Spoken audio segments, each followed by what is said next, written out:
అస్సలామలైకుం వరహమతుల్లాహి వబరకాతహు. Hi viewers, ఎలా ఉన్నారండి? బాగున్నారా? ఇది చూడండి పోహా. ఇది చాలా టేస్టీగా ఉంటుంది. అటుకులతో చేస్తారు. మీరు ఒకసారి ట్రై చేయండి. 1 కప్ ఆఫ్ అటుకుల్ని మనం మంచిగా వాష్ చేసి 2 టైమ్స్ ఇలా వాటర్ డ్రైన్ అయ్యేలాగా సైడ్లో పెట్టండి. ఇప్పుడు ఒక కడాయిలో 2 స్పూన్స్ ఆయిల్ తీసుకోండి. ఇప్పుడు ఇందులో పల్లీలు వేసి మంచిగా ఫ్రై చేయండి. నేను ఎప్పుడు పల్లీలు తెచ్చినా సరే ఒకసారి ముందు టోస్ట్ చేసి పెట్టుకుంటానండి. దీనివల్ల ఫంగస్ ఏమి రాకుండా ఉంటుంది, పల్లీలకి త్వరగా పాడవకుండా ఉంటాయి. ఇప్పుడు చూడండి, అదే ఆయిల్లో 1/2 స్పూన్ మస్టర్డ్ వేయండి. ఆవాలు, ఒక మీడియం సైజ్ ఆనియన్ కట్ చేసి వేయండి.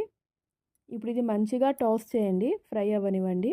ఇక్కడ చూడండి, టమాటోస్, గ్రీన్ చిల్లీస్, పొటాటోస్ ఇవన్నీ కట్ చేసి పెట్టుకున్నాను నేను.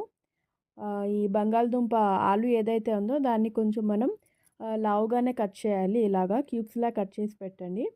ఒక మీడియం సైజు ఆలు తీసుకున్నానండి. ఇప్పుడు అది కూడా ఇందులో యాడ్ చేసి మంచిగా ఫ్రై అవ్వాలి. ఇందులోనే వాటర్ ఏం యాడ్ చేయకండి. వాటర్ ఏం యాడ్ చేయకుండానే అది మంచిగా కుక్ అయ్యే విధంగా లిడ్ పెట్టి సిమ్లో ఒక 5 మినిట్స్ పెట్టండి. అది మంచిగా కుక్ అయిపోతుంది.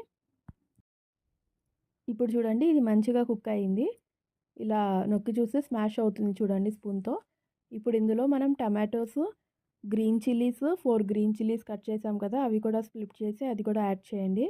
ఇప్పుడు ఇందులో సాల్ట్ వేసాం కదా ఆల్రెడీ మనం, పసుపు యాడ్ చేయాలి. రెడ్ చిల్లీ పౌడర్ యాడ్ చేయాలి. రెడ్ చిల్లీ పౌడరు మీరు ఎక్కువ స్పైసీ కావాలంటే 2 స్పూన్స్ యాడ్ చేయండి.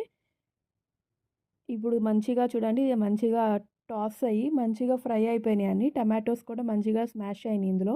ఇప్పుడు ఇందులో ఏదైతే మనం అటుకులు ఇందాక వాష్ చేసి పెట్టామో అది ఇందులో యాడ్ చేయాలి. చూడండి, చక్కగా విడివిడిగా అయిపోయినాయి. ఇవేమి స్టిక్కీగా ఉండవు, చక్కగా ఫ్రీగా ఉంటాయి. ఇవి మంచిగా లూజీగానే ఉంటాయి. ఇప్పుడు దీన్ని మొత్తం మిక్సప్ చేసి ఇప్పుడు దీంట్లో కొత్తిమీర కట్ చేసి పెట్టుకున్నాం కదా, కొరియాండర్, అది కూడా యాడ్ చేయండి.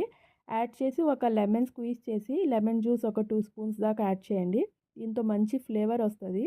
ఇది చాలా ఎక్కువ చేస్తారండి నార్త్ సైడ్. ఇప్పుడు పల్లీలు ఏదైతే ఫ్రై చేసామో అవి కూడా ఇందులో యాడ్ చేయండి. అయిపోయిందండి, పోహా రెడీ అయిపోయింది. దీన్ని డిష్ అవుట్ చేసుకోండి. ఇది అక్కడ రెస్టారెంట్స్లో, హోటల్స్లో కూడా ఉంటుంది ఈ పోహా.